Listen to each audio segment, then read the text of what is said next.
I loved school. I was good at it for some reason. I was good at school, which is crazy. But there was never anything that was disappointing or upsetting. I could do the sports, I could do the work, and Mother helped us a lot with our schoolwork.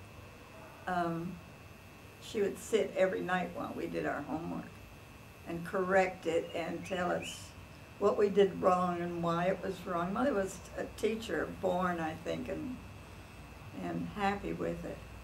Later on, when I got into high school, it became more difficult, but it was fun.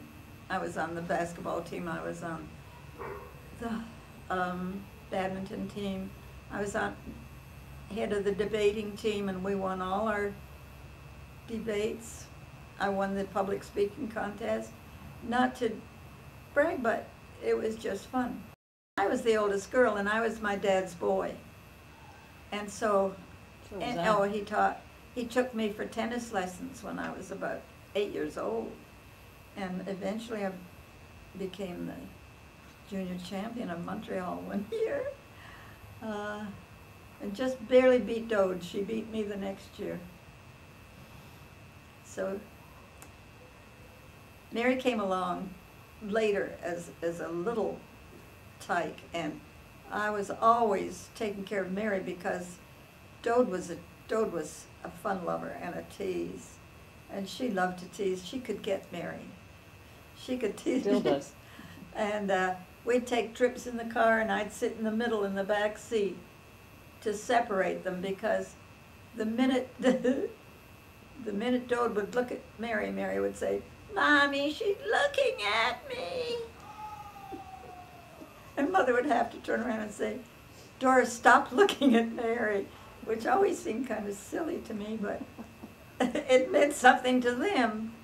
So, do you remember any special songs or anything your mother sang to you, Emmy? I mean, we're always singing "Go to Sleep, My Baby." That was Mother's song to us. Yeah, we learned ours from you. And Stacy's singing the same songs you sang to me. That was Goggy's song to me, my grandfather, and Mother's.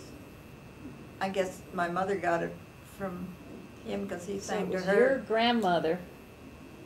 There was one time. To your great grandson.